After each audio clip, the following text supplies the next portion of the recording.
Welcome to today's Explainer. We're breaking down the sprawling sci-fi fantasy world of the White Spirit web novel. Today, we're exploring a universe filled with rich mythology, deep political divides, and a massive ultimate betrayal that literally shatters the solar system.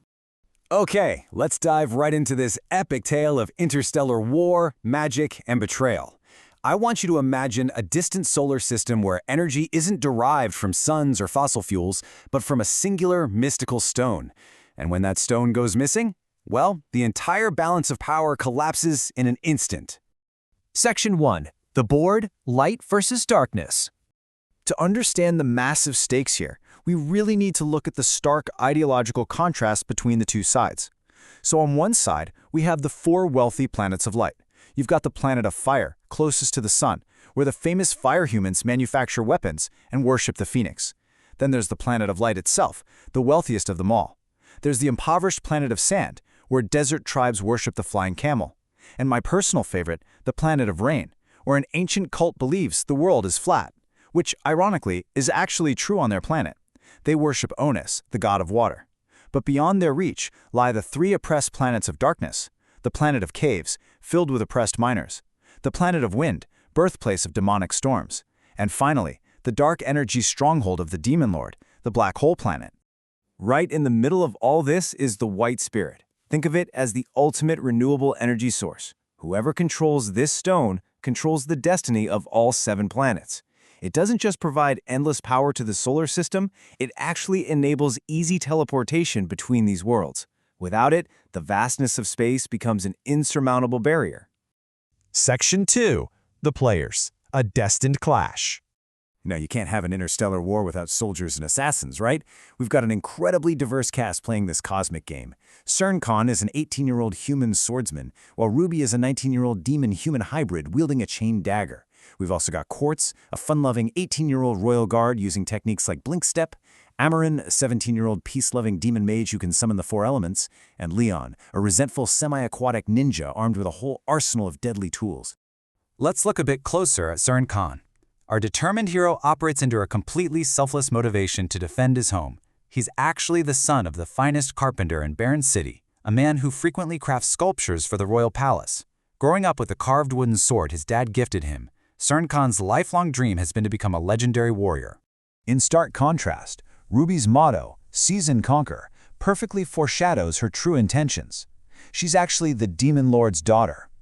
Because she looks completely human, just like her late mother, she is relentlessly mocked back in her dark homeland. But make no mistake, she is a proud princess, sent on a highly classified, incredibly destructive mission as a spy. Section 3. The Setup, Romance and Ambition. The whole setup begins with a literal fall from grace, and the dramatic irony here is just incredible. Ruby is sent through a portal and falls right into a pond on the planet of light. Khan rushes in, rescues her, totally buys her cover story, and gets her a job at a local church chapel. As they grow closer, he gives her a grand tour of the city, inadvertently acting as the world's absolute worst tour guide by showing an enemy spy the exact location of the White Spirit.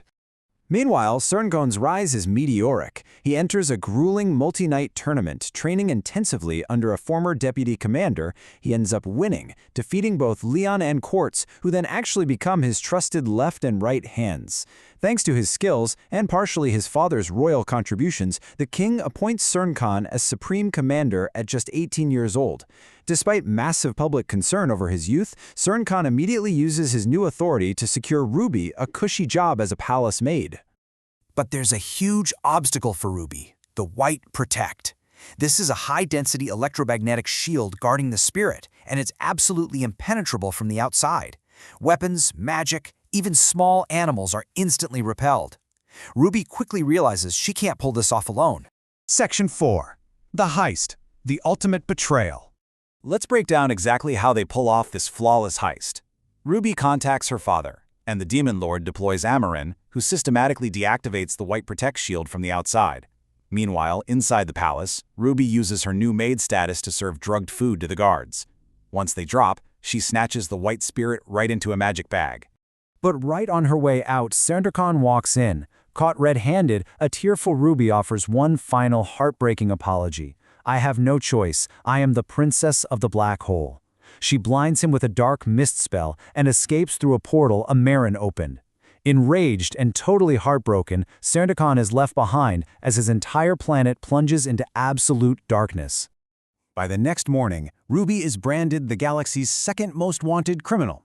And this leaves us with a fascinating strategic question. Stripped of their power and their teleportation, the forces of light face a terrifying logistical nightmare. How on earth do you launch a counterattack against a planet millions of miles away when your fast travel system is completely dead? Section 5. The Fallout. The Interstellar Alliance. To fight back in the dark, Serendikon calls a massive summit with the commanders of the allied planets. Since they can't teleport, they brilliantly pool their resources to build an unstoppable fleet of airships. The planet of rain harnesses its endless lightning to fuel the engines.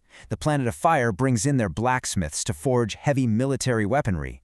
And the planet of sand brings in agricultural experts to preserve rations for the grueling, long flight across space. Just before heading into battle, the king gifts Serendikon the legendary Sky White Sword, a blade that literally turns enemies to dust. But there's a massive catch here. It requires the stolen white spirit placed in its center to unlock its true power. Armed with this incredible but incomplete weapon, Serendikon prepares to lead his armada straight into the black hole planet. It all culminates in this ultimate showdown. Serendikon's unified armada goes head-to-head against the Demon Lord's White Millennium, a terrifying supergun built by mixing the stolen white spirit with dark energy. It fires a spectrum blast, 1,000 times more powerful than a normal weapon, capable of punching right through ozone layers. It is a battle of cooperative ingenuity up against corrupted, overwhelming power. Ultimately, Serendikon leads his forces to victory and reclaims the light. But as we wrap up this explainer, I want to leave you to ponder what remains when the dust actually settles. Serendikon started as an innocent carpenter's son who just wanted to protect his home, only to watch the person he cared for most betray his entire world. When the war is won, can shattered trust on that kind of cosmic scale ever truly be rebuilt? Thanks so much for exploring the 7 warrior planets with me today, and I'll catch you next time.